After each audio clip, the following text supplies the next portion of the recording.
Good afternoon, everybody. Welcome to Cabinet on the 14th of December 2021.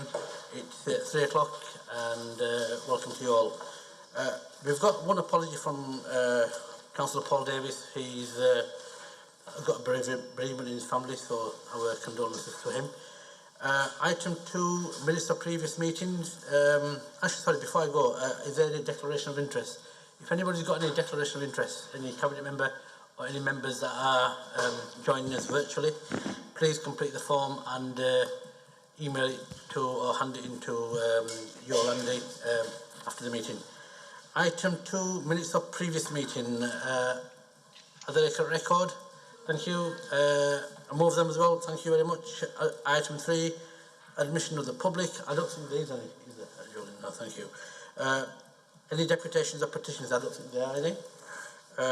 Questions by members of the public. There are no members of the public. Questions by elected members. I've got Councillor Taylor and Councillor Lawson.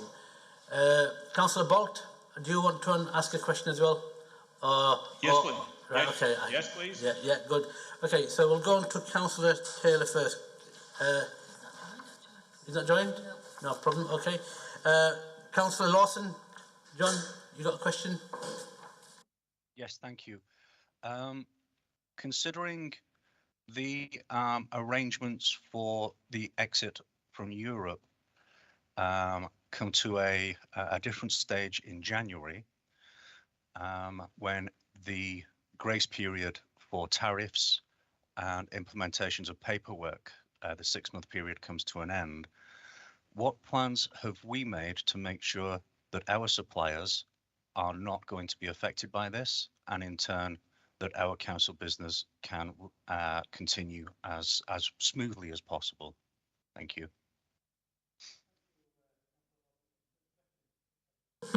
Thank you, Lawson. Excellent question.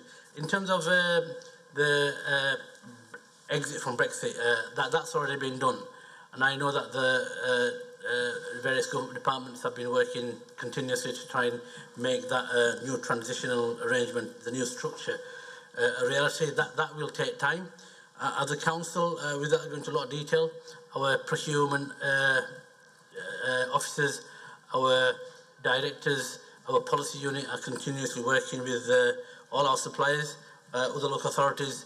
West Yorkshire Combined Authority, the Mayor Tracy Brabin is also working on this, and also national government, and we are doing everything we can to support national government in making sure that the new arrangements that come into January have as minimum impact as possible.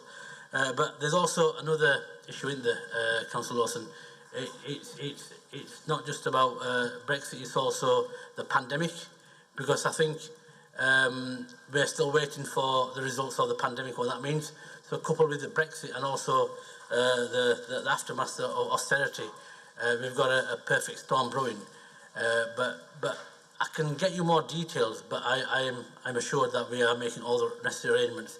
But I'm not going to pretend myself and say that it's all going to be easy. We're already seeing suppliers, supply chains. You know, you just need to go into your own supermarkets. You know, I went to buy a shirt, and I went everywhere from Primark to Sainsbury's to Asda to Next and Zara, and honest to God, I couldn't get any shirts. Now I understand that there's also issues around supermarket shelves, but what we will do is we'll try our best and work with all the partners to make sure that we get the best deal for our UK residents. You got a supplementary, John? Yes, thank you. So, yeah, what we're talking about here is really continuation of services.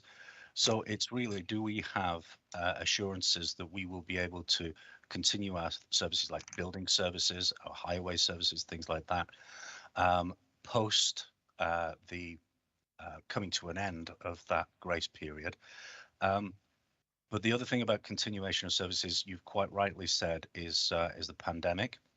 And my supplementary really was about, in the spirit of continuation of services, what does council meetings look like? What do they look like going forward from January onwards? Are they going to be in person, or are we going to be zooming in like we did at the height of the pandemic? Thank you. a very real question in terms of what it means for services. Putting the EU Brexit withdrawal on one side, we already know that will put in massive pressures on the system in terms of workforce, and the workforce that would impact not just the private sector but also the public sector, because a lot of the times the two go hand in hand. What we are also seeing is we are seeing a mass exodus from the from the public sector to the private sector, especially on frontline staff like care staff and also our drivers, because there was a report to Personal Committee a few weeks ago which actually described the new scenario as the sugar rush, which means that the private sector is just hiking up their wages, and if you've got a limited market, it just puts pressures on wages, but that just creates more inflation in the system, which actually isn't good for anybody.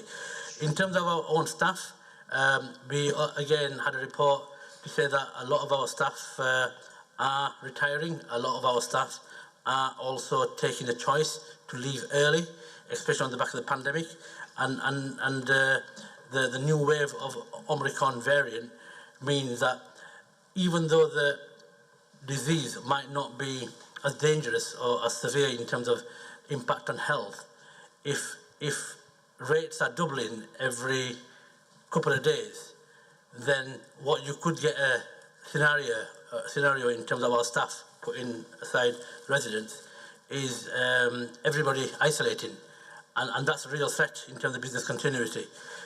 So I do know that our senior management team, our exec team, the chief exec has asked staff where they can to work from home, and only in absolute necessary situations they need to come to the office and work face to face.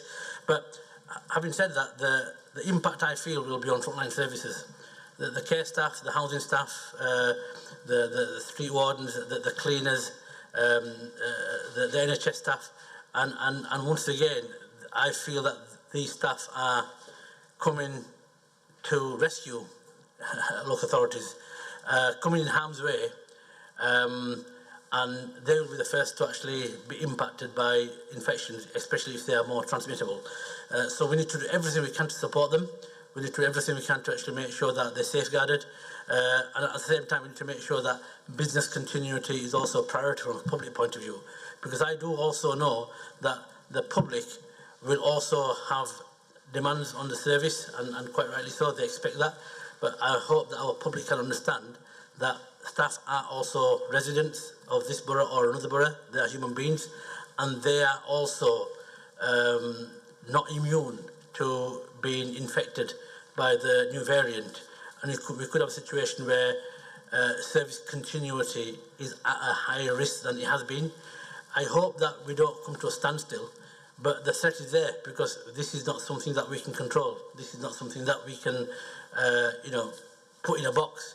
That's why, as soon as the Prime Minister announced on Sunday evening that he's going to try and give every single resident a booster jab before end of the new year, I immediately tweeted and said that we will do everything we can to support that. But I'm worried, because at the moment our vaccination rate is 20,000 per day. Now, to meet the government target, we'll need to give 120,000 jabs a day. That's a six-fold increase from yesterday to the end of the month. Bearing in mind we've got Christmas, New Year, Boxing Day, people on leave, and all other pressures around winter pressures, that's going to be very, very difficult. I've also asked for clarification what the booster jab means, and the way the government, from my understanding, has clarified the situation is that they will be invited to take a jab. So if you're invited to take the third booster, that means that they've actually met the target. Now, really, I don't think that's good enough. I think they should only count once the jab has been taken. This has been sent because what we could do, technically from the council's point of view, is send every 18 plus, every adult, a letter saying that, can you please come and have your jab or your booster taken? And as far as the guidance goes, we've ticked the box and we've achieved our target. Well, that's not really what this is about. This is about actually making sure physically people take the jab. If people haven't taken their boosters, what we're also going to be doing is making sure that we ensure that the vaccine hesitation that's in certain communities is actually also addressed, and we'll be working with our community champions, ambassadors, to work even harder, especially in the areas where vaccine hesitation is a big issue. I hope that answers your question, John, but I think it's only right that I gave you as much information as I had in my head. We've also got an outbreak control board later on, John, so we'll hopefully find out a lot more information there, but we've got a big challenge on our hands. Thanks, John. Okay, shall I move on to Councillor Bolt? Martin? Thank you, Shabir. Oops, bit of echo there. Hope you can hear me okay. Before I ask a question, Shabir, perhaps I can give you some advice. You were saying about the problems that you've had shopping. I went to the Batley Mill village yesterday, and I noticed that the shops there had ample clothes. So if you'd like to shop locally in Batley, I'm sure you've got a shirt to suit. Hope that was useful for you, Shabir. Moving on, you've just approved, it says in the agenda, minutes of previous meeting. When are the minutes of the previous meeting going to be approved, please? We have approved the minutes for the previous meeting, Martin. You're not here in the chamber, and we've approved them. My apologies if you didn't see it, but we have approved them. Am I right, members? Yes, yes, they are. So either there's a problem with your system, Martin, which we'll get Kyle to look at, but we have approved them. And supplementary then? Sorry? Supplementary? The minutes that you approved, as in the agenda pack which I have, and I think the ones online, were the minutes of the 12th of October. You've had several meetings since then, so you haven't just approved the minutes of the previous meeting. You've approved minutes of a previous meeting. Now that brings me to a substance of a question. At the meeting when you agreed the recommendations of scrutiny, Cabinet agreed to facilitate more pre-decision scrutiny of projects such as highway projects. Do you still stand by that? Martin, you've completely lost a lot of people. I think you've might be confused yourself. Just to reiterate, we have approved the minutes as it is set out on the agenda. What was your? I didn't understand the highways bit. The line from my side might be a bit difficult to understand. Okay. What was the highways bit? Can you just clarify that, please? Following this call-in of the Cooper Bridge highways issue, Cabinet agreed to facilitate more pre-decision scrutiny of projects and decisions. Do you still stand by that promise? Yeah, Martin. I think that's a given, and I think I'd appreciate if you could also use that pre-cabinet question, pre-cabinet scrutiny, because the amount of time you waste, I'm using the word you waste, of council officers' time and cabinet time, it would be far more productive. And you do know that I do respond to you straight away. Email me, give me a call. If you have any other issues with our other services, you can also ring or contact any cabinet member. So, you know, I fully agree with what you say, not just in principle, but in spirit. But I think what I'd also make a plea to you is also try and engage with us, because, you know, we're trying our best. You know, we're trying to become more open, transparent, and take on board what you're saying. And I think a start for 10 would be, and this is a test for you, Martin, the New Year's resolution, you know, if you can give me some commitment that in the new year you will try and save everybody's time by talking to cabinet members, talking to officers, talking to me. Now, that's not to say that you'll get the answer you want, because transparency doesn't mean that we actually jump to your tone. Transparency means that everything will be very, very clear in terms of how we've got where we are. But that offer is always open, Martin, and you know that. Okay, so if I got my supplementary then? That was a supplementary, right? Yeah, but you've got a couple of minutes left, so Okay. Yeah, you've got a couple of minutes left. I'll give you the benefit of the doubt, Martin. And I do hope that you take my request, my humble request for the New Year's resolution. Go on, Martin, your question. I will try to, but I hope that you will communicate that to the staff then, because I've had a reply today when I was in communication with an officer, and something that I'm sure Councillor Lawson will be interested in.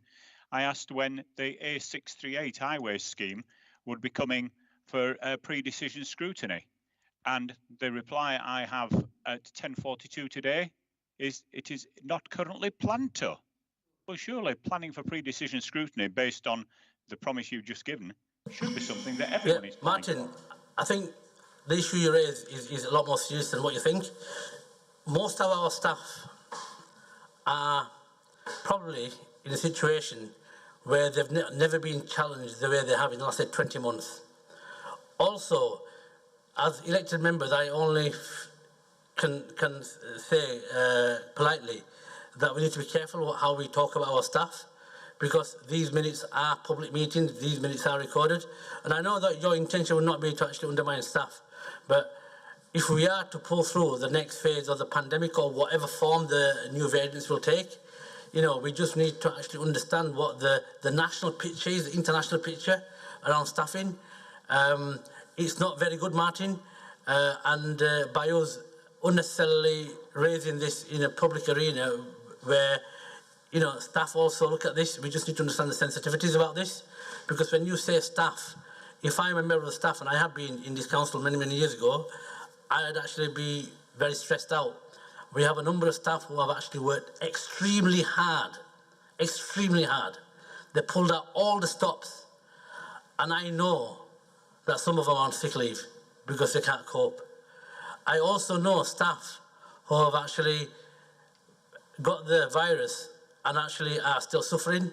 They might have been given the green, but they are still suffering from long COVID. I also know staff who have actually done everything they can, and now they're looking at what the future holds. So I just would request you kindly, Martin, please have that in mind. If you have a problem, right, you can come to me anytime, you know that. But we need to understand that, you know, we can't just fly a kite at the expense of our staff. And I hope you appreciate what I'm trying to say. Okay, we've got our question time out of the way. We'll move on to the next item, which is I thought we had 30 minutes for that section. I thought we had 30 minutes for member questions. Yeah, sorry. Yeah, have you got another question? No, I'm sure. Yeah. My apologies, Martin. My apologies. If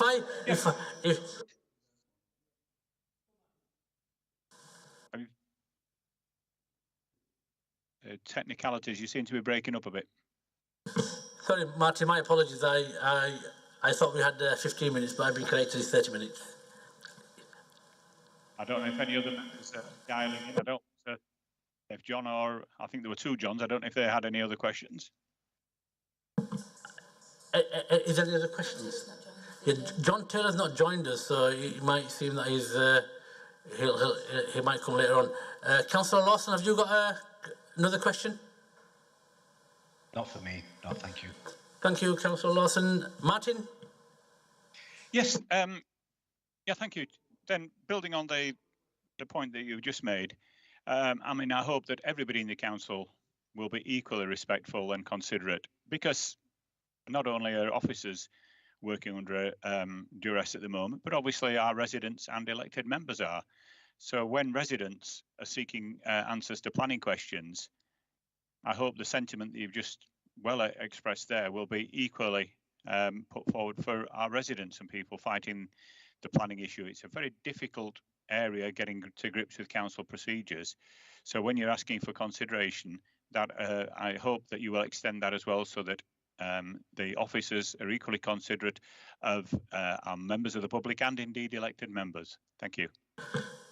Martin, you were focused on officers, and that's why I gave you a response back regarding officers.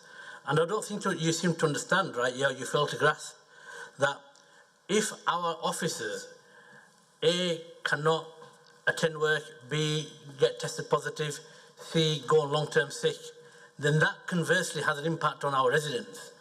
and on elected members, and the whole thing has an issue regarding business continuity, and that's why John's question was really pertinent in terms of business continuity. For business continuity to continue, and for us to deliver the business and the services we request of officers, we have to understand the situation they're in, and that's why I've made a plea to you, and I'll make it again, that if you have any issues, this is a plea to you, Martin. A New Year resolution could be that you will try and bring the issues prior to any meetings so we can try and address them. And I hope you can appreciate that. And like I said, it might not be the answer you want, but we will make sure that it's transparent. We'll make sure that it's actually properly responded to. We'll make sure that, you know, residents' needs comes first. But you cannot play with this, Martin. This is not a this is a serious issue. Please don't think that I'm making an accusation against you for playing with this, right? Yeah. But Boris Johnson went on Sunday night, a time when you're resting, saying that this is a very serious issue. We have got big agendas, Martin, and we have to pull together. And the only thing I'm asking you to do is let us know beforehand, and we'll try and help you. And then by helping you, we're helping your residents. And that goes for all other elected members as well. Thanks, Martin. Thank you. And just to clarify before I start the supplementary as well, that I have tried, the point I made was, as I say, as a response, I had tried on several emails to clarify the situation before raising it today. And it was, as I gave you information, it was at 10:42 that I was told that an item would not be going to scrutiny. So whilst I've tried to clarify that prior, I was given the definitive answer at 10:42, so I raised that with you as appropriate. You've said before, again, it's helping people. We talked in full council about planning. Where should elected members of the public, or anyone else with an interest, take issues of concern with regards to planning compliance? Should that be to Cabinet or should that be to the Planning Committee?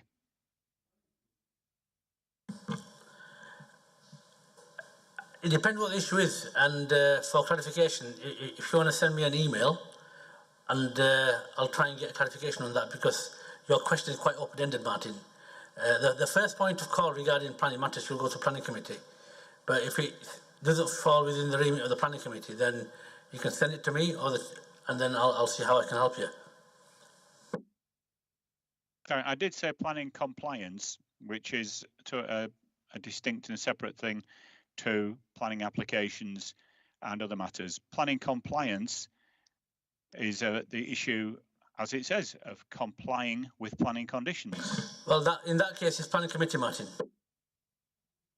How can elected members raise an issue on planning compliance on the Planning Committee agenda when there is no facility? And just looking around the room, there are a couple of people I know. Martin, I'm going to have to ask you kindly, right? Yeah, to actually ask me a question, because I don't know where you're going with this, and this is the point I'm making.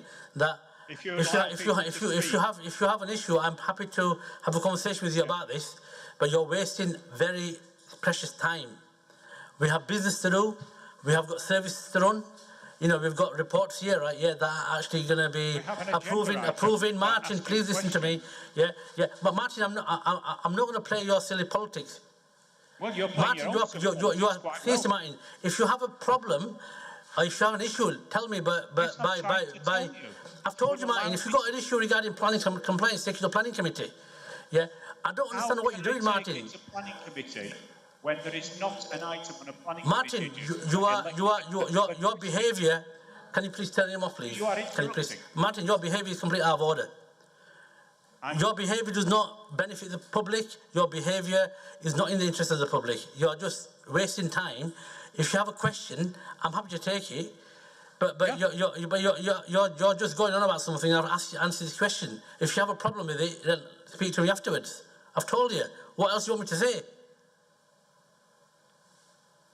Right. Thank you, Martin. Can I speak? Go, Martin. There is not an item on a planning committee agenda for elected member questions. How can we raise issues when there is not an item on the agenda? Martin, to do so? I don't have a problem in you raising questions, and you know I have always given you the benefit of the doubt. I've even extended time. But your question is wasting time. I don't understand why you are asking these questions. I've told you the answer to your question. If it's planning compliance, please take it with the planning committee. What else do you want me to say? How can we take it to the planning committee when there isn't an item on the agenda for elected member questions? I thought that was quite simple. Well, you need to. It's not possible. Yeah. Well, you need to have a word with your own group, and we can change the constitution. No, I've had a word with the planning chair. Martin, the constitution of the council, has been adopted by the council. Your group, my group, John Lawson's group, Lib Dems, the Green group, and the Independents agrees that constitution. Now, if you want to change the constitution and change how committees operate, then that is the place to take it to. I can't change the constitution myself. I'd like to change a lot of things. But as an individual councillor, I have to make sure that I get the 69 councillors behind me. So your question needs to be put to the council. As the leader, when you direct someone to take the concern somewhere, shouldn't you know? Martin, you are an elected member. You are an elected member. You have responsibility. You seem to be ducking your responsibility. Yeah, please do not duck your responsibility. Take life seriously. Take the constitution seriously. And if you have a problem with the constitution, bring something forward. Bring a motion forward. The first ducking responsibility is the one in front of the camera in the council chamber. Martin, that is a very serious allegation. I have not made it personal against you. I've told you what you need to do. You've just said that. You just accused me of ducking my responsibility, which I well, you are. If you take raising issues of concern across the borough. Martin, if you want to change the constitution, please bring that up with your group and bring a motion to the council. To know how we work in the current situation. Anyway, look, we're not getting anywhere, Martin. I've told you what you need to do. No. If you wanna change how committee operate, if you want to change the agendas of the committee, then please go back and come back with a resolution, a motion to council that will initiate that. That's your choice, and you're at liberty to do that. Have we got any more questions? Thank you, members. We move forward. Item 8, Building Safety Compliance Report. Anthony Brown, RM Consulting, Councillor Cathy Scott, over to you. Thank you, Chair. I just want to make a brief statement before I go into the report. So the report on the building safety is being considered here today at this Cabinet meeting on the 14th of December 2021. The consultant's report will be in a private appendix. The reason for this is private appendix. It haven't changed.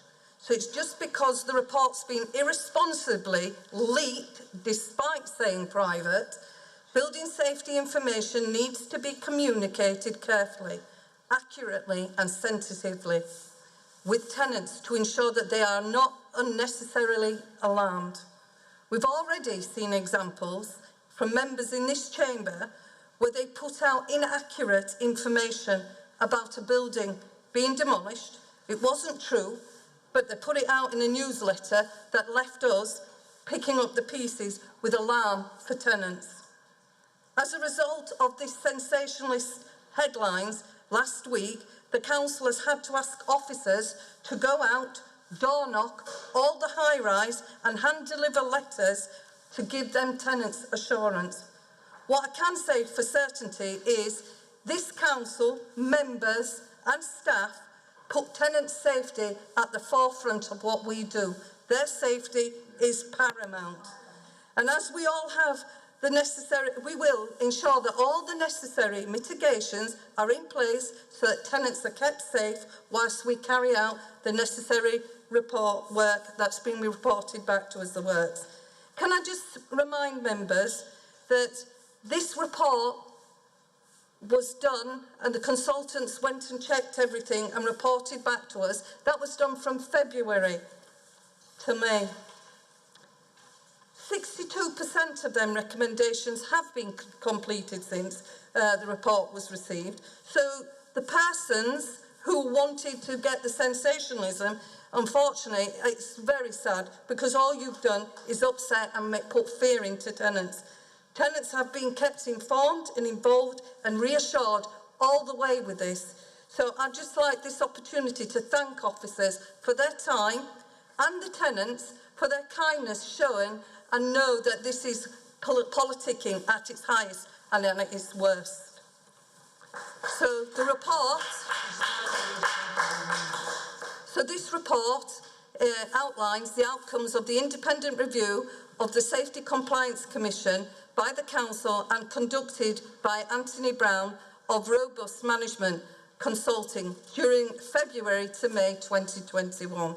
The review resulted in an improvement plan with 48 recommendations and 6 key areas of priority.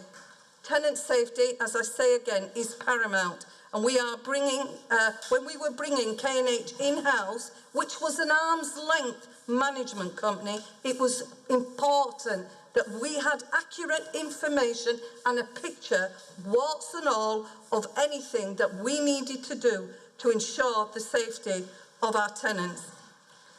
The building safety and management system, this coincided with major regulatory reforms following Grenfell. The regulations and the guidance changed. Building Safety Bill 2020 and the Fire Safety Act were introduced and changed. We needed to have a full picture, and I think you members here will agree, you don't bring something back without checking where we're up to and if it's compliant. This review resulted in, as I said before, 48 recommendations, 6 key areas of priority, which has formed the basis of the improvement plan. And that would come under, these 6 recommendations were compliance, governance, management information and delivery of compliance services to the non-HRA properties, fire safety, asbestos management, water hygiene, and passenger lift safety. And they are not actually service lifts, they're actually stair lifts and hoists. I'm asking members today to support the recommendations in this report on page 18, Officers' Recommendation number 7, and also on page 18, supporting the officers and my recommendations, that we are happy with how things are conducted, and I ask our Cabinet members to support this today. Thank you, Cathy Scott, and an excellent update regarding the seriousness of this issue. Before we open up for questions and we go for the vote, I'm assuming that we've all read the private report on item 23, which details the background to this. Yes, thank you, members. I'll now open to questions and comments. Any questions or comments from anybody?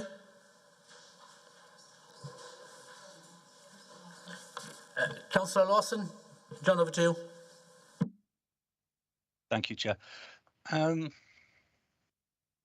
like to thank Councillor Scott for that opening, in which she explains why this remains a confidential report. I'll start by saying I do support the measures that the Council has taken to keep residents safe. I know there is a lot of money being spent right now, but that money must be spent. That money must be spent to keep people safe and to keep people confident in their homes. That said, I do disagree that there was no way that a fuller report or a fuller version of this report couldn't be made public or even made accessible to ward councillors whose wards actually have some of these properties in them, so they can allay some of the fears of residents. My main bugbear with this is that I don't particularly see why a redacted copy of this, taking out the third-party business or commercial sensitivities, couldn't have been made available. So with that said, I would have hoped to have seen the 48 individual recommendations in full. I think that would have been a fair thing for us to see, either as ward councillors or indeed for the public.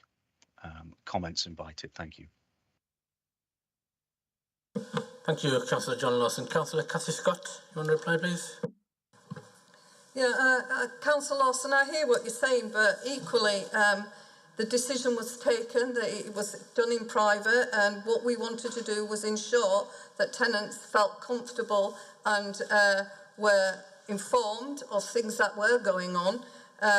Regarding the report, I hear what you're saying, but as you've heard earlier, what I did say, we unfortunately have leaks within the chamber, and the word confidential, not for disclosure. There was a small amount, an element of people that got that report. Very disappointing.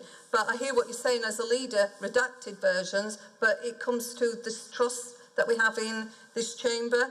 And I do think we have to be very, very careful on some of the information that does go out, because it's not helpful. What it's done is actually put fear in citizens out there, and that's not what we're about. We're meant to nurture them, help people in their place, where they live, in their environments. And this has had the opposite effect, where we've been inundated with people calling scared. And I hope the persons that did this are sleeping tight tonight, because I think it's absolutely appalling. They've actually brought this into disrepute. But John, I hear what you're saying, and I'm happy to take a conversation at the side with you about this, how we can manage that, because we have been talking about access to information, being there at decision making. So I am listening, John, but I'm just so upset that somebody could do this and put fear into the public out there. Thank you, Councillor Cathy Scott. Councillor Martin Ball. Martin? Thank you. Sorry, Chair, do I have a supplementary? Sorry, supplementary. My apologies. Supplementary, John. Thank you, Chair. Thanks to Councillor Scott for that answer. Yes, more than happy to take up that offer of a side conversation. Thank you. My supplementary is about how Council hopes to square the balance of fairness and safety between the safety and compliance issues it must carry out, and their effects on the tenants, especially leaseholders, that might be in an odd situation, as are many leaseholders post Grenfell and post Hackett recommendations. So could we have a few comments on just how that's going to be balanced, and what the legal situation would be for leaseholders who are facing possibly bills for fire safety doors that they did not know, didn't comply, or what have you? Thank you.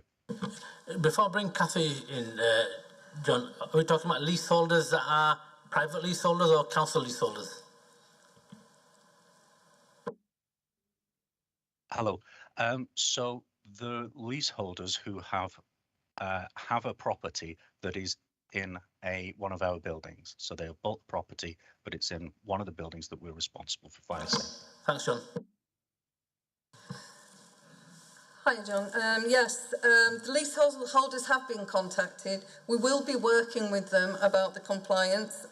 Obviously, in some cases, I'm going to be absolutely honest, there's four leaseholders where they had no access, I do believe, to speak to them about it. But I do think it's about that reassurance and seeing how we can support people. There's no point putting a building compliant if there's somebody that can't afford to get to that compliancy level. So I'm sure we will be supporting them. But I will check that. And we've also on the line got Naz Parker that may be able to reassure you on that part as well.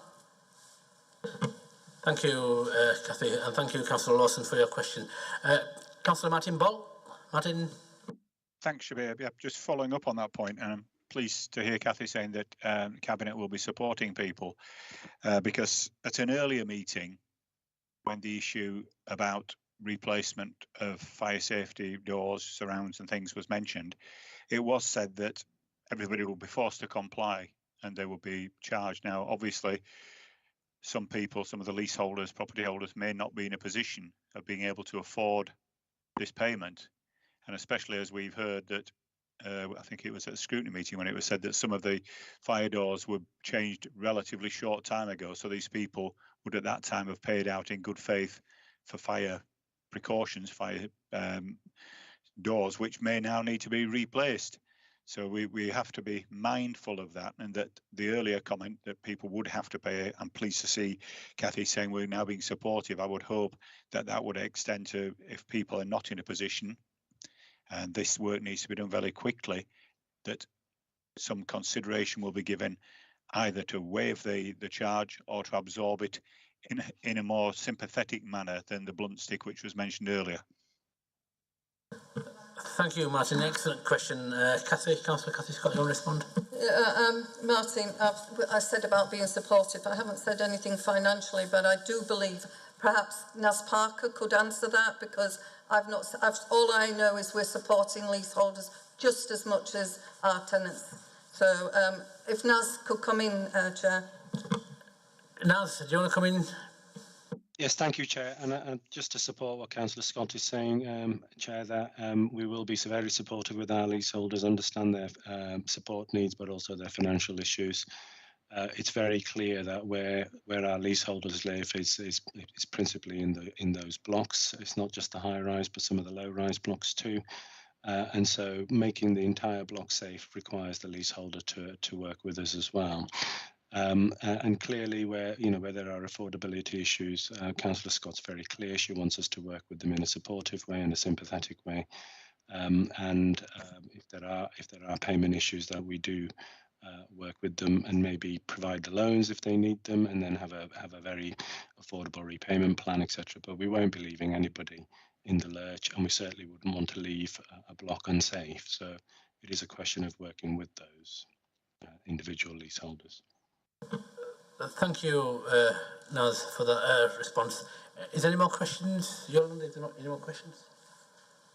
Councillor Viv Kendrick, Viv, over to you.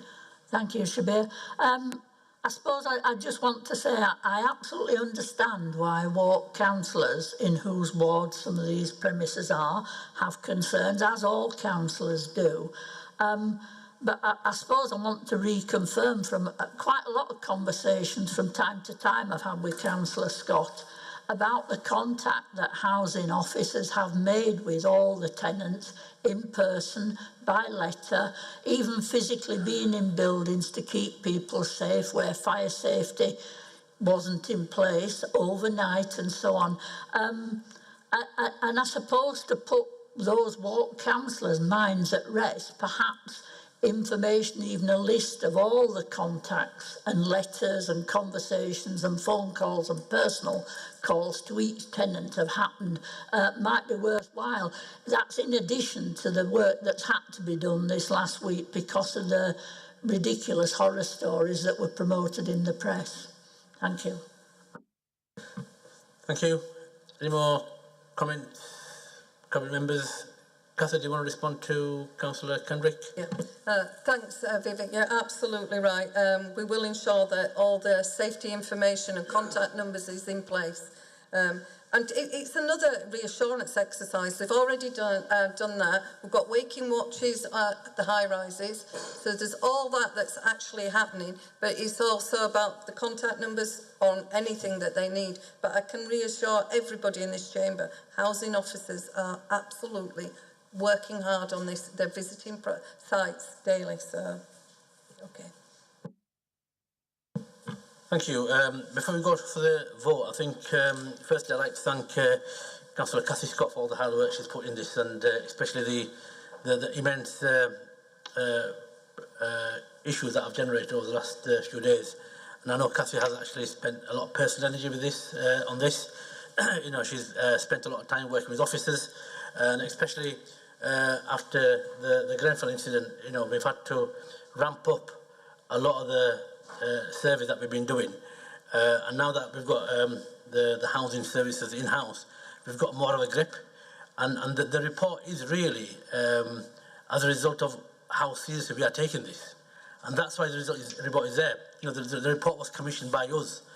And I think we have to also have confidence in our professional staff who actually have committed a lot of personal time and energy in making sure that all our tenants and residents, be leasehold or tenancy, their properties are health and safety wise compliant and secured. Cassie's made it very, very clear that we will make sure that everything is done properly.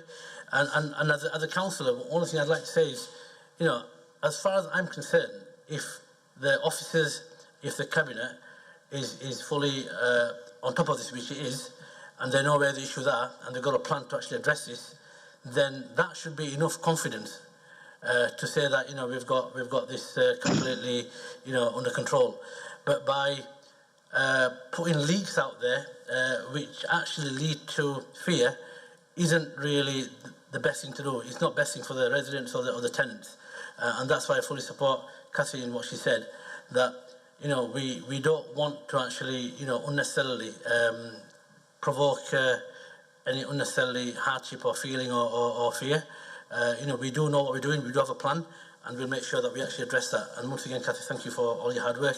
Thank you, Nas, for all your staff and all the housing management staff. We also know that you've been working extremely hard, not just on this issue, but in the middle of the pandemic. You have frontline staff that are actually out there in the estates, the estates that arguably have got the biggest issues. A lot of people living in poverty, a lot of issues in terms of just about making sure that they can afford to live, and the work that the housing staff do within our council estates. We've got 26,000 council homes. Are the people who we are here to serve, along with everybody else. So once again, thank you. So am I okay that we all agree with this report? Thank you, members. We'll move on to the next item, which is item 9, amendment to tenancy agreement from monthly to weekly debit. Councillor Cassie Scott. Thank you, Chair. This is about the tenancy agreement. So if you recall, some of you members in the Chamber, in 2016, as part of the preparations to get ready for the introduction of universal credit, which were to be paid monthly, and to make it easier for tenants to manage their budgets, we moved to a monthly debit. The monthly condition of the tenancy agreements means that monthly rent payments should be made in advance to avoid arrears. This has been a challenge for tenants, especially those paid in arrears by universal credit or who have a low income. Communications with tenants, such as annual rent increase letters, display a weekly rent amount as well as a monthly rent amount. It can often be quite confusion there for the tenants. Confuses me some of the time when you see some of these things. So I'm recommending today that we change our tenancy agreement back to the weekly debit on the system, which will make it clearer and simplify it for tenants and enable them to manage their rent payments on a weekly basis. All the financial systems will be linked, and the rental income are managed weekly, so it'll assist the tenants. However, just so that you are aware, anybody that wishes to remain on a monthly can. It's about choice, but we're going into a weekly system. So I move the officer's recommendation as set out in point 6, and I also move the recommendation for Cabinet, myself, that the Cabinet holder, I recommend option 1 that we take, that we're moving it to a weekly for the existing tenant agreement, so that will be no longer monthly. And as I did say, it will support tenants that want to remain monthly or bi-weekly. It's entirely up to them, but it's to support the people that want to pay weekly and go back and align it to our IT system. So I move the recommendation.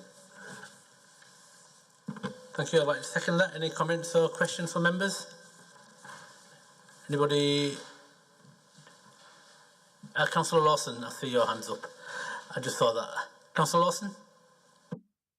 Thanks for waiting for the hand to go up, Chair. Thank you.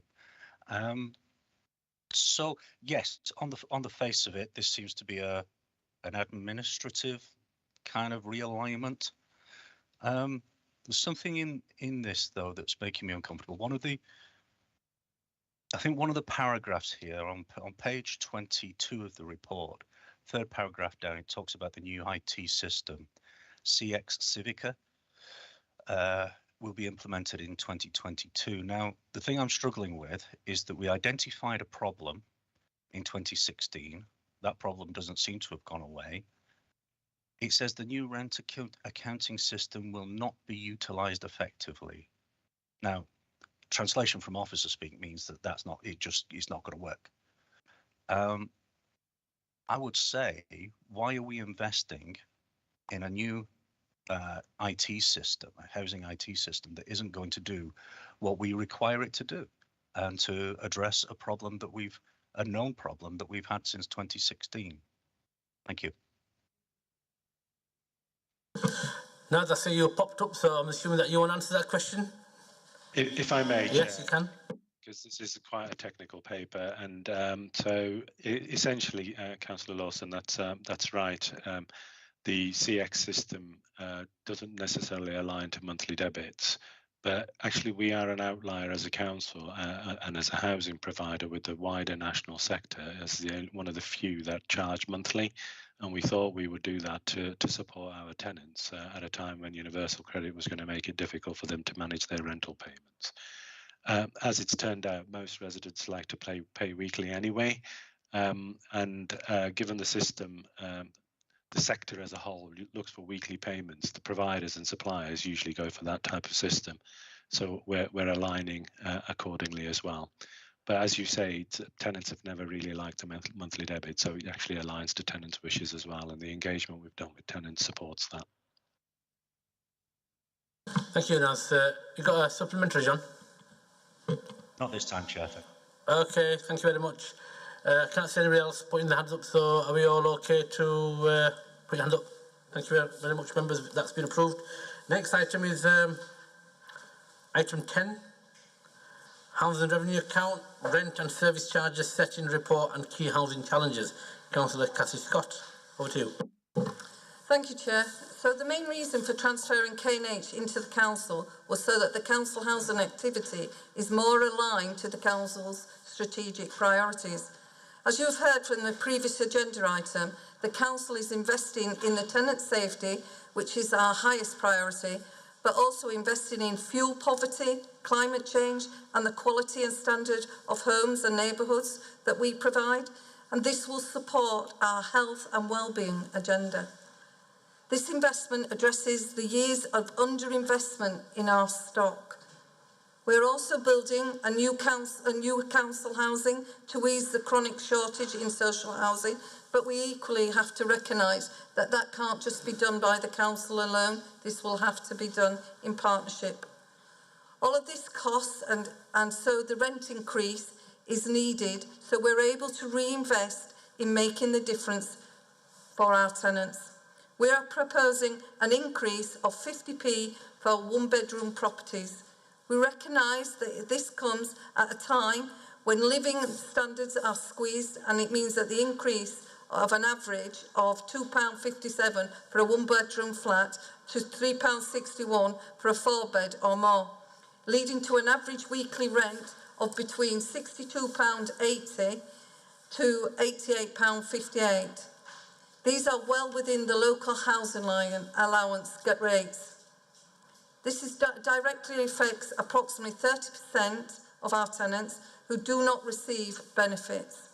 The Council Income Management Team and Money Advice Team will work with tenants to support them to ensure they have access to all the benefits that they are entitled to, and to ensure that the payment plans are affordable. The previous report on monthly debits and tenancy condition changes and will also help tenants to manage and budget by moving to weekly rents.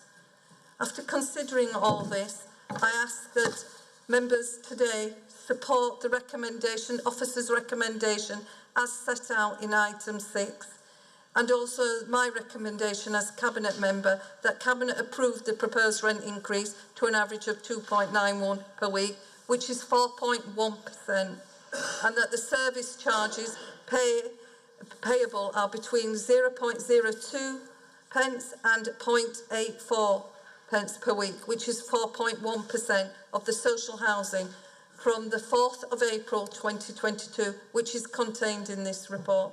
that members approve the charges of extra care service, intensive housing management is increased by 98 pence and £2.50, which is a 4.1%, which equals CPI plus 1%.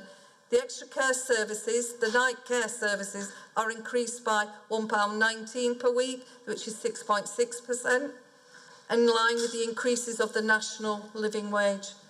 That members note that the national and local financial challenges outlined in the above preparation for the HRA budget discussions in January 22. I ask members to support this recommendation, and I want to reiterate there is help out there for tenants, and we will pick them up. Officers will pick up people that are in need of help and assistance on this. Thank you. Thank you, Councillor Cathy Scott. Councillor John Lawson. John, you got a question? Yes, thank you, Chair. Again, you mentioned the previous item here, and one of the things that we mentioned in the previous item was universal credit. One of the things that's happened with universal credit post-lockdown is that the £20 uplift, or as it's called by the Joseph Rantry Foundation, the Lifeline, has been withdrawn. Now, the timing of that, plus the raise in rents for some of our tenants, looks desperately like a double hit on their income. Could you describe the difficulties that you've had with balancing fairness against the need for investment and the need to recoup some of the rental losses over the past 3 or 4 years? Thank you. Thank you, Councillor John Lawson. Councillor Cathy Scott. Could I, excuse me, John, do you mind if I bring in Naz Parker? He might be able to help you on this, but I have got some figures that may be of interest to you. Currently, at the moment, we've got 6,700 universal credit claimants that are in our council stock, and we've got 4,000 that will be transferred up until by 2025. So there's some more that will be coming through, but helping tenants to manage is a high priority. But I'll pass Naz on to answer that question, John. Okay. Naz, over to you. Thank you, Chair. It's been a very difficult balance, Councillor Lawson, for the reasons you've pointed out in terms of the kind of the squeeze on living standards that our tenants are currently experiencing. That said, the requirements of the stock, and Councillor Scott very articulately mapped out the underinvestment that has certainly for the last decade since the end of Decent Homes funding. So our stock is probably not in the condition that our tenants would want it to be in, and that's what we're investing in now, and we're trying to address that underinvestment. So we've had to make good provision for things like retrofitting to the housing stock to both address fuel poverty and to address the climate emergency, which this council has declared and supported in terms of the initiatives we need to push forward. But also, you heard earlier in this report that the building safety agenda is just a must-do. No social landlord worth his salt would make that a choice. We just keep our tenants safe, and that's it's as simple as that. But at the same time, we are witnessing probably the kind of the biggest pressures on council housing that we've seen for a long time. I would say, and probably it's unprecedented. We currently have 15,000 people awaiting rehousing on the council's housing register, with a turnover of about 1,500 per year in terms of vacancies becoming available. We do absolutely everything we can to work with our housing association partnerships to maximise the amount of affordable housing available within the district, as well as look into some of the more reputable private sector landlords.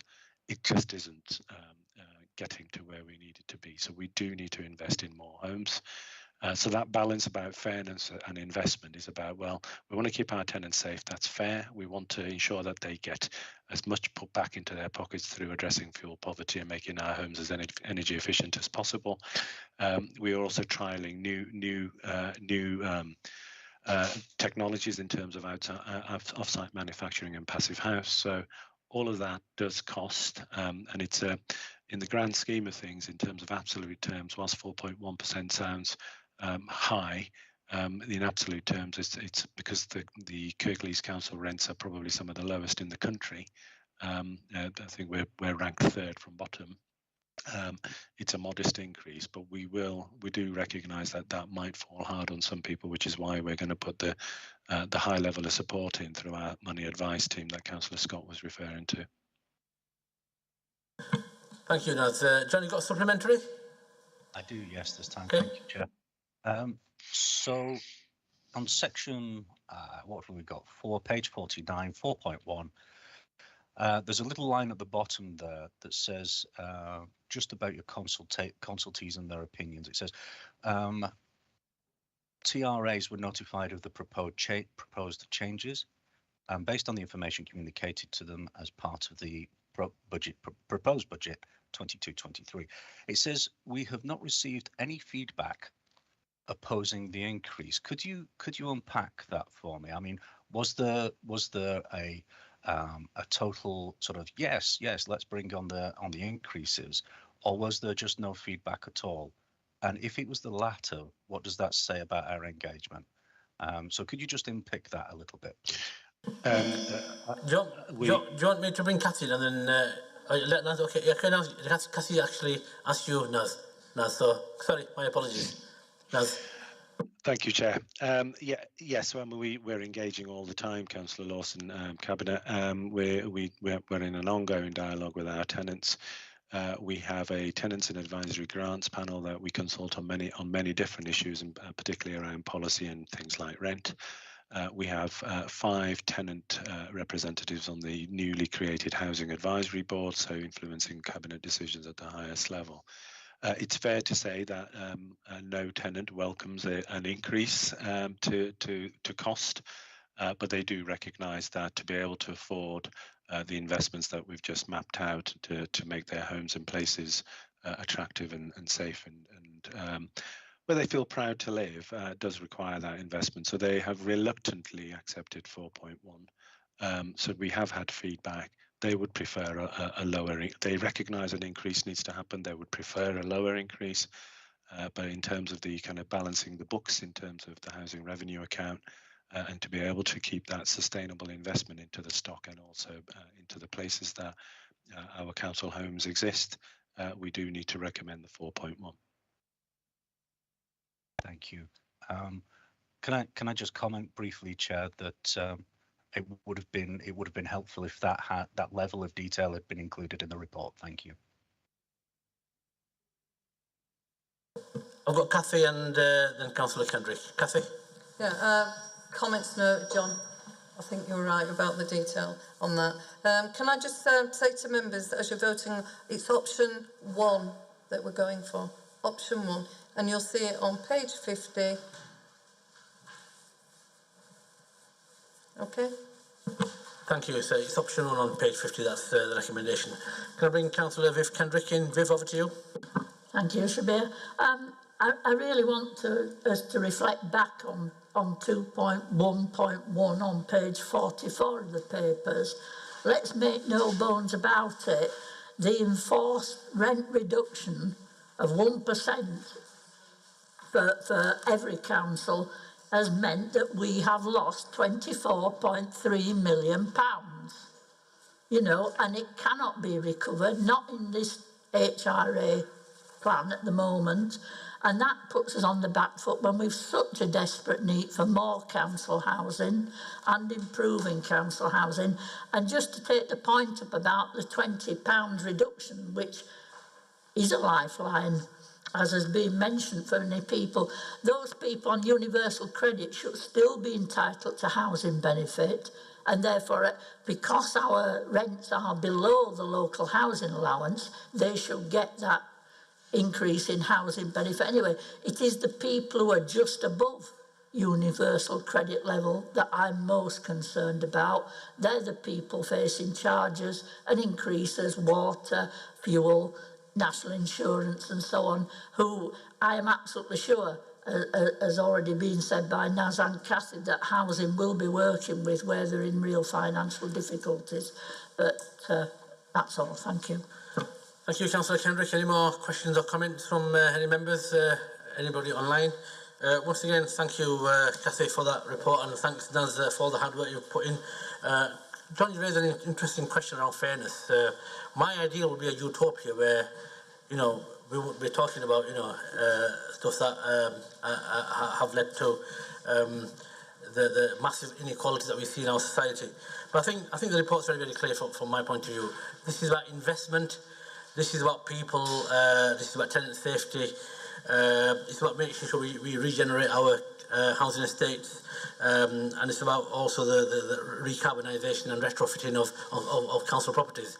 And we've got a really good opportunity here because 26 council homes, if we can retrofit them and you know, make an impact there, then maybe that would actually follow suit regarding the sector, the private stock we have, which is, you know, hundreds of thousands of homes. And one of the reasons why we brought the Almo back into house is to actually put that people, that care back in. And that's where this is really coming from, you know. And I think Viv made a valid point that, you know, most of the people on universal credit will have access to housing benefit. But at the same time, we will be working very, very closely with those tenants who just go over the universal credit threshold. But in terms of our housing stock, it is still extremely popular, not just because we've got a massive demand of 14,000 people on the waiting list, which is growing, but at the same time, the value for money we get from our housing stock is second to none, and we want to keep on building on that. But we all know there's a massive housing crisis, and the only way we can actually start to address some big changes is actually to make sure that we continue to lobby government, and if they give us some headroom to start to build council homes the way we need to, then that would also make a massive difference. So once again, thanks members for all your contribution. Can we go for the vote? Put your hands up. Thank you very much. That's carried. Item 11 is 2021-2022 to 2025-26 Council Plan. Proposed allocation of capital funding from Directorate for Children's Achieve and Aspire Strategic Priorities and Basic Need Funding Sections. That's a long title, but I'm sure Viv will tell us all what this is about. Oh, sorry, is it Carol? I thought you were Viv. Sorry, my apologies, Carol. So Councillor Carol Patterson will tell us all about this. Carol, over to you. Yes, thank you, Leader. I won't repeat the long title, but it is funding for 6-7 school projects to come out of the capital plan, which in fact we actually agreed back in we agreed the lump sum back in September of 6 million, and this report actually identifies particular projects that 6 million is to fund. For several years now, we've had a bulge in school places which went through the primary phase and now is in the secondary phase. Of significant amounts in many schools, or across all schools. All schools are, a lot of schools are full as a result. And some have had to put into place additional measures to accommodate those extra places. The three secondary schools, or 3/4 secondary schools here highlighted, have had to find places for about 30 pupils each year for the past 3 years, and they've utilised spare accommodation, squashed people up or whatever. But in these secondary school places, it's recognised that that's not as appropriate education as we would like, but also not only is that bulge going to continue for another 2 or 3 years as it transfers through the secondary school, but also there's additional pressures on the school places in those areas because of new build housing, etc. So the proposal is that at Manor Croft, Thornhill and North Huddersfield Trust and Westborough, those additional places are made permanent, so to speak, via these capital projects. There's 2 primary projects also in this report. One is Rainwood Infant and Rainwood Junior School, which is why I say 6-7 schools. The bulge has already gone through the infant phase, we had to put additional accommodation into Rainwood, and now we've taken that additional accommodation away, but we need to make good the site to what it was previously. And so there's a relatively small amount in there to affect that. And then Headlands Nursery, there is a failure of a temporary classroom that needs to be replaced, and that again we've just added, well, to be honest, tacked on to this report for approval for the expenditure to maintain that particular school. Some of these schools are academies. In the secondary school, they are academies. And some people may say, why are we spending money on providing school places for academies? Well, the simple answer is that, well, not unfortunately, but that duty still lies with us as an authority to ensure that there are sufficient school places. And if that means that we actually have to spend capital monies in doing that, then that's what we need to do to make sure that those school places are there.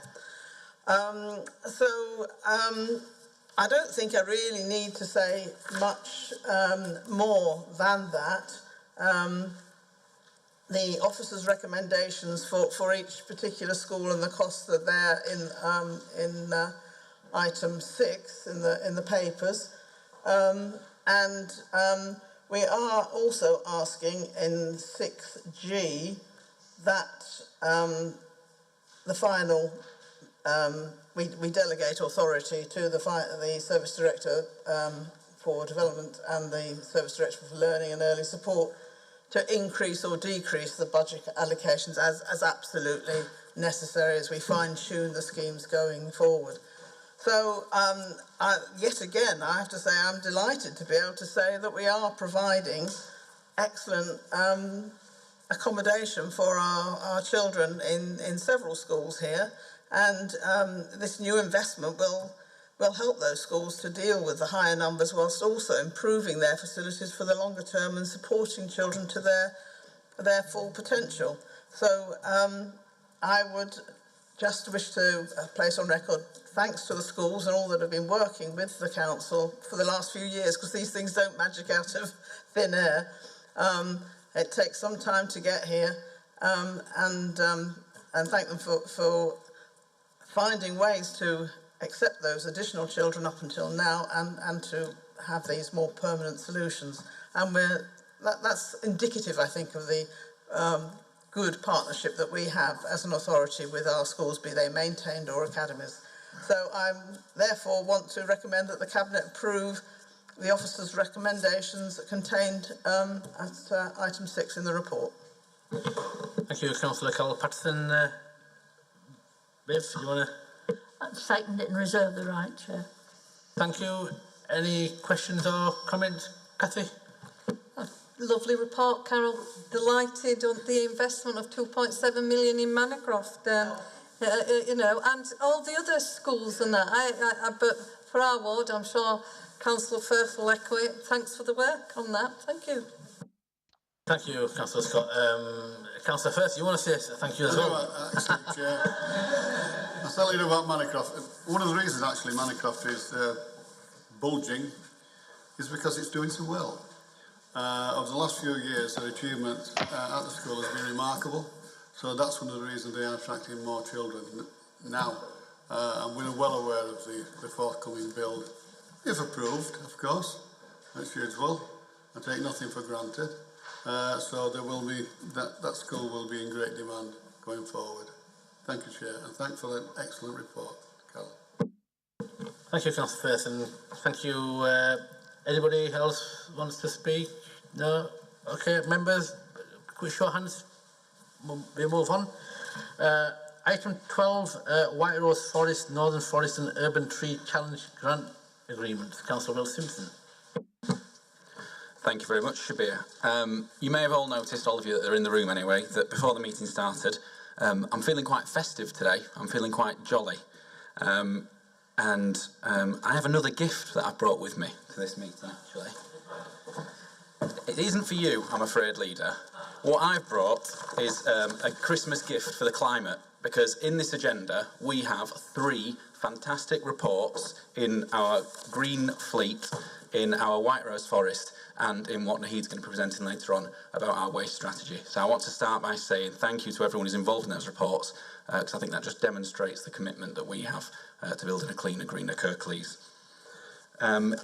Firstly, for this report, I want to thank all of the officers in the White Rose Forest team and in our parks teams and all of them, but particularly Guy Thompson, who leads on the White Rose Forest project and has done some incredible work.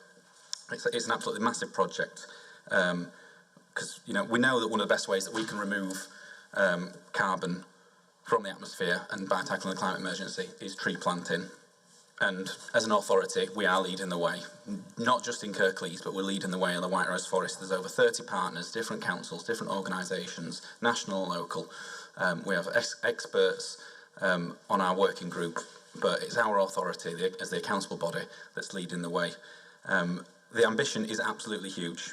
We're getting, hopefully, 7 million trees in the ground in the next 4 years, is the level of ambition, 7 million trees. Over the next 25 years, the aim is 50 million. That's not only going to reduce residual carbon, it's going to improve biodiversity, and by planting across the entirety of the geography, it's going to help with flooding resilience as well. By planting in places like Richmond and places that you wouldn't think so far afield that it could affect us, it's actually going to improve flooding resilience in places like Murfield. So this is an absolutely huge project that affects every single one of our communities and our sustainability for the future. The incredible ambition and the plans were outlined in the White Rose Forest Action Plan, which I launched with the Mayor of West Yorkshire and the Cabinet colleague from Leeds City Council at their fantastic aerium on 17th of November. And if anyone would like to take a look at the action plan, it is absolutely a fantastic document, so I would direct you towards that and take a look at the plans. What we have here is the grant agreements that are going to help facilitate some of that. So what we're committing to is receiving and distributing £3.7 million worth of funding to help us deliver the programme over the next 4 years. So I'm really pleased to be able to bring this to Cabinet today as our Christmas Cabinet and recommend it to you all. But I would just say also that tackling climate change isn't just for Christmas, and this council, in tackling the climate emergency all year round, we're going to continue to lead, and I'm looking forward to doing that, delivering against our ambitious targets in the new year and with many more trees in the ground over the next few years. So I move the recommendations, Chair. Thank you. Thank you very much. I'd like to second that. Any more? Councillor Firth? Yes, thank you. Well, it's a fantastic project, but there's also something you missed out. Well, these trees won't plant themselves, so there will, I presume, be quite a lot of opportunities for employment, not just in Kirklees, but all over West Yorkshire.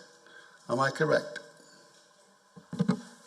Yeah, I've got hugely ambitious proposals like this. Bring green jobs, they bring fantastic engagement opportunities with schools, with communities, with third sector organisations. So projects as big and ambitious as this bring green jobs and they bring opportunities not just in Kirklees, but they bring them all across West and North Yorkshire as well. Councillor Firth, yeah. Thank you very much, and thank you for that for Will. I just wondered are we setting up an almost green employment agency? Because these people have to apply somewhere, do they not? And who will be in charge of? We're in charge of the forest project. Will we be in charge of employing people? So we're, as the accountable body, we lead it.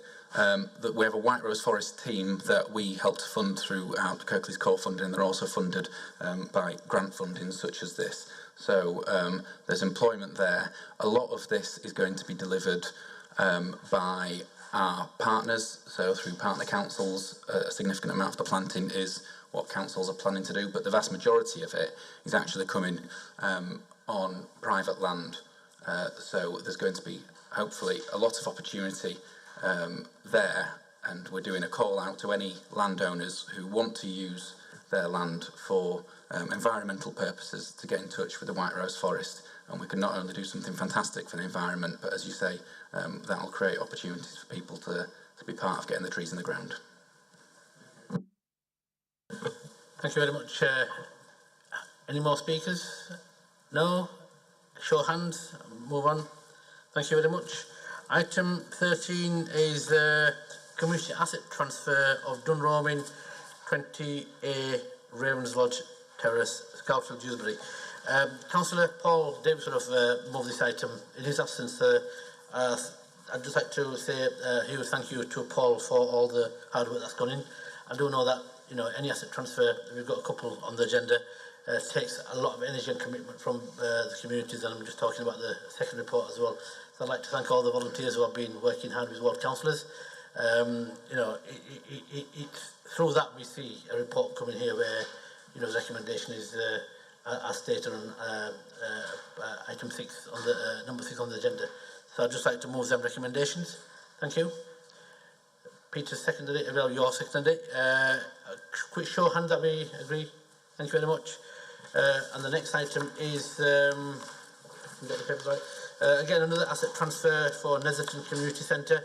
And again, well done for all the volunteers who have been working extremely hard behind the scenes. Again, I'd just like to move the office recommendations to get the ball rolling in terms of getting the next steps approved. So can we have a quick show of hands? Thank you very much. Next item is the half-yearly monitoring report. Councillor Paul Davis would normally do this as well. He's got a lot of detailed knowledge, and I think the report's a technical report. It's quite straightforward. There are issues there, but I don't think that I've got the background or the technical knowledge to actually go through this in detail in terms of the finances. But the bottom line is we're healthy at the moment, but the facts still remain. We've got years of austerity that have accumulated in a situation where we're still trying to make ends meet. We've got a massive issue regarding delivering services, not just on the back of the recent pandemic, but in terms of making sure that we continue with the road programme and the investment in communities. And I'm really pleased that our officers are actually continuing to working hard to make sure that we have a balanced budget, but at the same time we invest in our communities. So I'd like to move the report, item 6, officer recommendations. Peter seconded it. Can we agree that report? Thank you, members.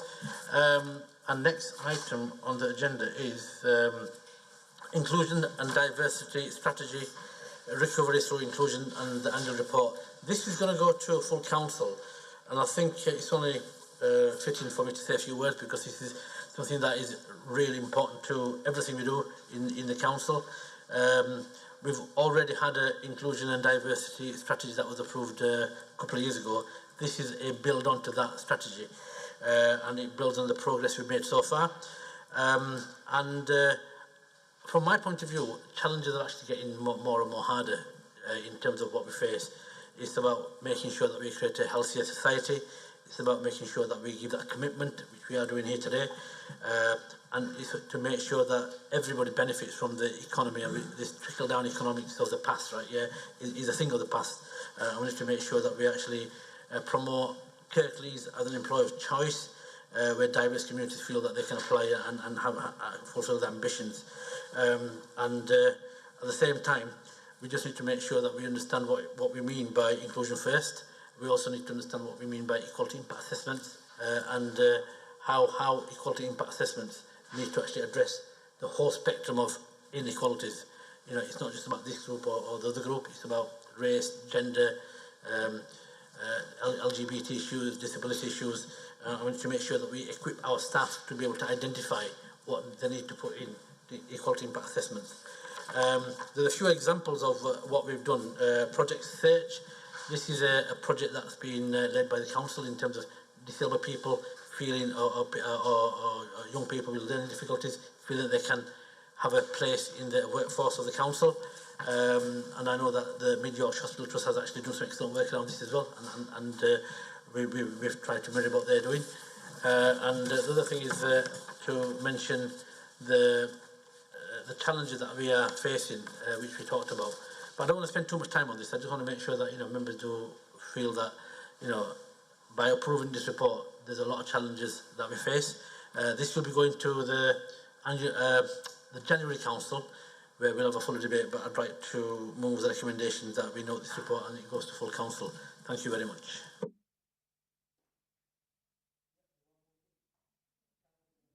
Thank you very much. Show of hands. Thank you, members. Item, let me get my 17. 17. Right, 17. Supporting the recruitment, retention and valuing contribution of social care staff in Kirklees this winter. Councillor Musrat Khan, over to you. Thank you, Leader. This report is seeking approval to use NHS funding to support the social care sector in Kirklees this winter by providing an uplift in the national living wage. The labour shortage in social care is currently a critical risk. The single biggest factor affecting staff turnover is basic pay, closely followed by feeling valued. One way to reduce this is by implementing the national living wage before April 2022 for those not currently receiving it. The regional funding package from the West Yorkshire and Harrogate Health and Care Partnership will see £2 million invested in social care staff working in the independent sector in Kirklees. This will mean improved pay rates that help demonstrate a parity of esteem alongside NHS staff and recognise the incredible contribution of the social care workforce throughout the pandemic and beyond. Long-standing issues with pay and competition for staff from other sectors have come to a head, particularly in the context of seasonal workforce recruitment in the retail and hospitality sectors. As a result, the sector is facing additional recruitment and retention challenges, which in turn is leading to further pressures on families and carers, as well as the health and care sector. By increasing the uplift in pay for staff now, we will be in a much better position to retain and recruit staff to make sure our residents receive the quality care they need and deserve. Care workers have shown heroic commitment and resilience to the residents they have looked after during the COVID-19 pandemic and beyond. This investment will give a huge boost to the workforce in Kirklees. Thank you, Councillor Khan. Councillor Eric Firth. Eric? Can I second that, Chair? And can I just say that I really do welcome this paper. For really too long, our care workers have been underpaid and undervalued, and this goes some way to making that right. And thank you for bringing this paper today, Councillor Khan. Thank you, Councillor Firth. I'll bring Cabinet members in afterwards. I've got Councillor Bill Armour who's put his hand up. Councillor Bill Armour, over to you. Thank you, Chair. I must say I'll absolutely heartily second Councillor Firth's remarks, and I fully support the proposal. Being a little bit cynical, I also especially welcome the assurances on page 2 and 5 of the document that monies made available to service providers will be subject to proper scrutiny, as it says. Now, my wife used to work in care homes before she retired. It's very hard work, it's emotionally very hard work, and it can be quite distasteful at times. But this work is absolutely vital to society, and unfortunately, in general, it attracts low pay and even lower social status. So anything which starts to redress this imbalance is absolutely to be welcomed, and I welcome it. Thank you, Councillor Bill Armour, for them comments. Really appreciated. Bill, did you have your hand up? Thank you very much, Shabir, and thank you to Councillor Khan and all of our officers for all of the work that they've done and continue to do.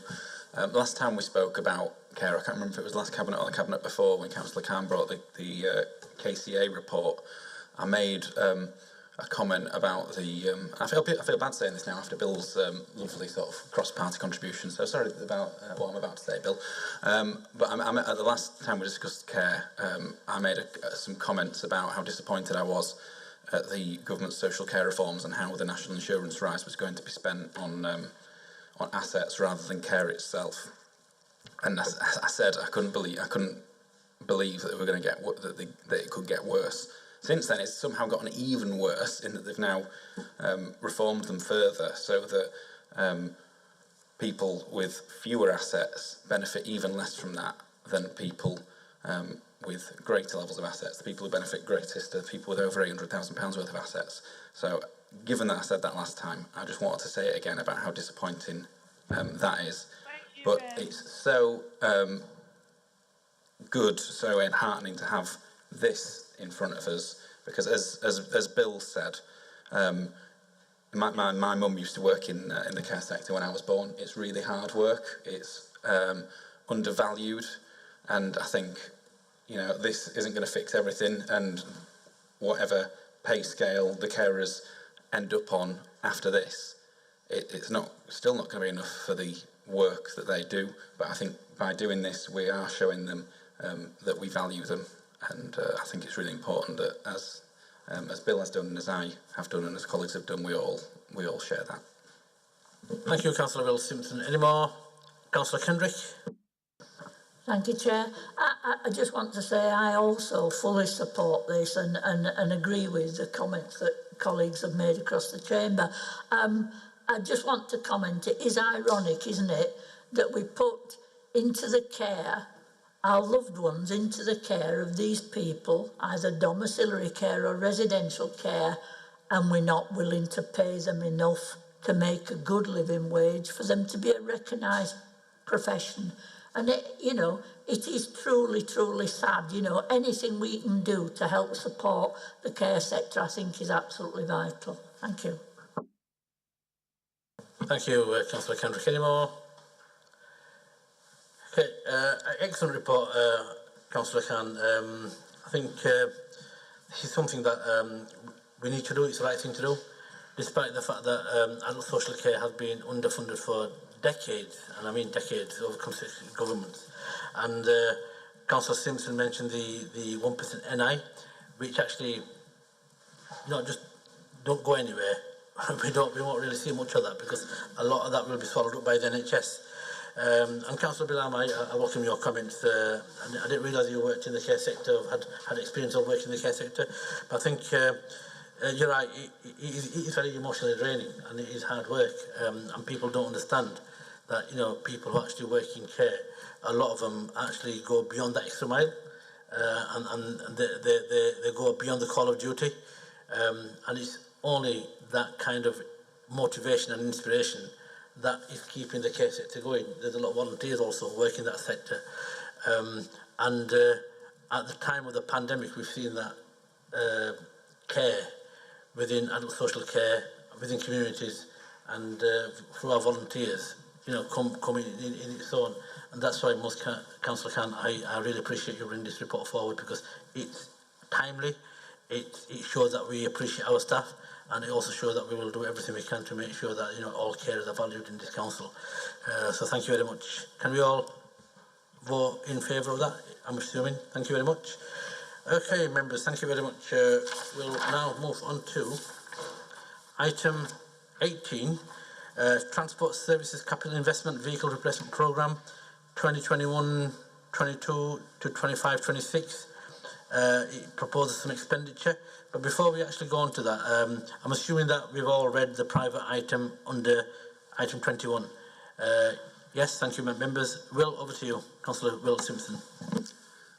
Thank you very much, Shabir. Once again, another one with a really exciting title, isn't it?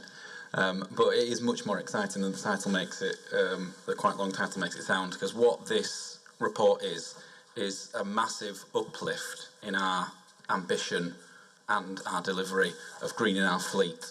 So what is currently the case until we pass this report, hopefully in a few moments' time, is we have £6 million for our vehicle replacement programme, profiled over 6 years.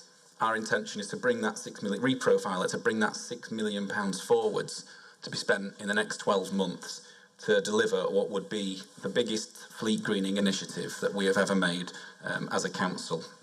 It's really important because it improves tailpipe, our council's own, what we are responsible for as a body, as an employer, our tailpipe emissions for both carbon and air quality, and of course where our vehicles sometimes operate, as sometimes in some of the most deprived and often urban areas where that air quality is a real issue. So this can make a real difference to the air quality that people are breathing in those communities.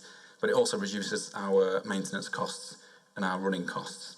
And also I'm really pleased that one of the vehicles that we're going to be taking on is introducing an electric refuse collection vehicle into our fleet, which is like the one that I was pleased to showcase with Councillor Mather and Councillor Firth as well in attendance at our COP26 Green Market in Dewsbury in November, which was really exciting. So I'm really pleased that we're bringing our first one into the fleet. It is a massive step, but we are ambitious, and this is only the beginning, and I'm looking forward to bringing forward further fleet greening initiatives in the next financial year as well. So thank you very much, Chair. I move the report. Thank you very much. I'd like to second that. Are we all okay to agree with the recommendation? Thank you very much, members. Oh, sorry. I thought you had saying, yeah, we all agree. He's got some right to do. I'm trying to get us all out. Because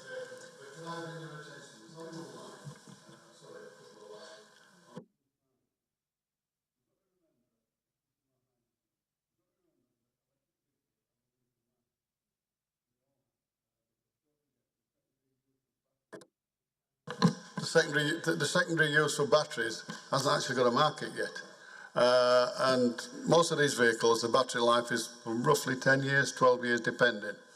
And then what do we then? Do we have a replacement battery scheme, or will, and I think it will, not that will, hydrogen will be the fuel of the future. So just watch this space. Developments are taking place now. It's clean, and we won't have the trouble about disposing regarding batteries in the future. Fantastic paper, by the way. Thank you. thank you, Councillor Firth. I didn't know you were a futurologist as well. You know, watch this space and. All right, okay. So you know something we don't know, but you're right, Eric. I think the points were made. You know, there will be something that will come along, hopefully. You know, before the vehicles become completely obsolete. Any more questions? Members, am I okay to go for the vote? Yes, thank you. Okay, we'll move on to the next item, which is procurement options for waste management. Before we move on to this, item 22, we've all read that, yes? It's a private item. Okay, Nahid, procurement options for waste management. Thank you, Leader. I'm happy to continue our ambitious programmes towards becoming a cleaner, greener place for everyone. As part of our new waste and recycling strategy, this aims to significantly improve our recycling rates. And I'm here presenting the outline business case, which is being put forward before Cabinet today. So the business case looked at three options. Firstly, to operate under a single integrated contract like the current one. Secondly, to break up the service into component parts and tender them as separate units. Thirdly, to bring the majority of services in-house and out-service the rest to external providers. The recommendations being put forward to Cabinet is for the Council to adopt option 3, as it would give us greater flexibility to the Council to improve the standard and efficiency of the whole waste and recycling service. A key positive of option 3 is that it would give the Council complete control over the waste and recycling service, which could remove the limitations that currently exist around what residents can recycle. It would also allow the Council to better support local employment with opportunities in public-facing roles, including apprenticeships. So it's a detailed report. The outline business case runs from page 245 to 315, and the recommendations in section 6 are asking Cabinet to approve option 3, proceeding to a pre-procurement phase. Household waste recycling centres and closed landfills are delivered in-house, subject to further detailed consideration in advance of procurement. Procurement route is competitive dialogue process. delegate authority to Strategic Director of Environment and Climate Change and Service Directors for Legal Governance and Commissioning and Finance to commence procurement in autumn and winter of 2022. Oversight is provided by the Project Board and a new member reference group. An update to be provided to Scrutiny and Cabinet in autumn 2022, and a full business case will be presented to Cabinet in spring 2024, requesting approval to appoint a preferred bidder. Thank you. Thank you. Bill, do you want to second that? Yeah, Bill seconded it. Bill, do you want to say something? Yes, go on. Thanks, Shabir. As people might know, well, maybe I'm being a bit too ambitious about how many people watch these meetings, but as people might know from one of our previous meetings, we're really excited to be delivering early on some of our waste strategy ambitions in the new year as a result of the interim arrangements that we agreed as a cabinet previously.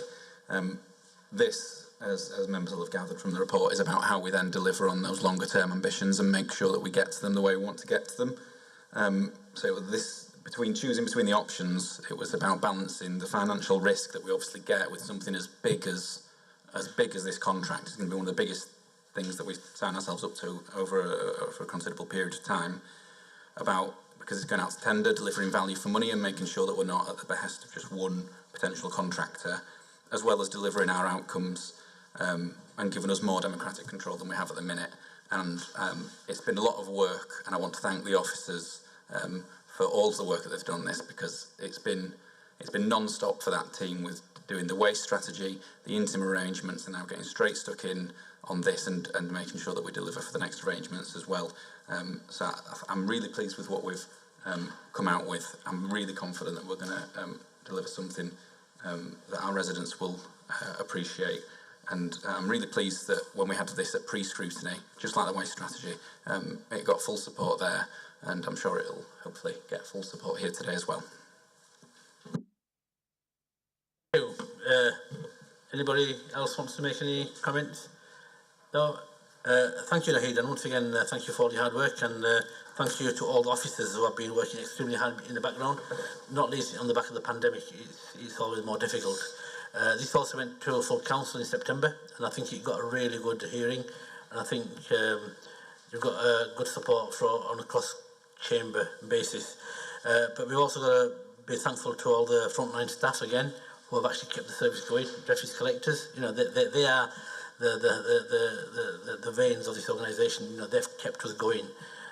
We're coming on to Christmas, and they'll be working away hard, getting rid of all that rubbish. And again, you know, we've got a pandemic that could be potentially quite dangerous. So again, they'll be putting themselves in harm's way. So please convey our thanks to all your staff, your frontline staff. We do appreciate them, and wish them a Merry Christmas. That brings us to well, actually, we need to go vote first. So before I say Merry Christmas, can we all have a show of hands? Thank you, members. That brings us to end of proceedings today. For the year, I think we don't have any more cabinet meetings. Let's hope the next few days brings us good news, because I'm waiting to hear what the impact of this new variant is. But one thing is very clear, that infections are going to go up, and that then leads to how we maintain our services. I'm hoping that, you know, we don't come into a critical situation where services are put under pressure. You know, it's a very hard time at the moment. But again, thank you to all the staff. Thank you to all the frontline staff who are actually putting them in harm's way. Thank you to all you as cabinet members. Thank you to our cabinet support staff who are here, and all the background people who are actually working hard. Wish you all a merry, happy Christmas and a happy New Year. See you all next year. Bye-bye.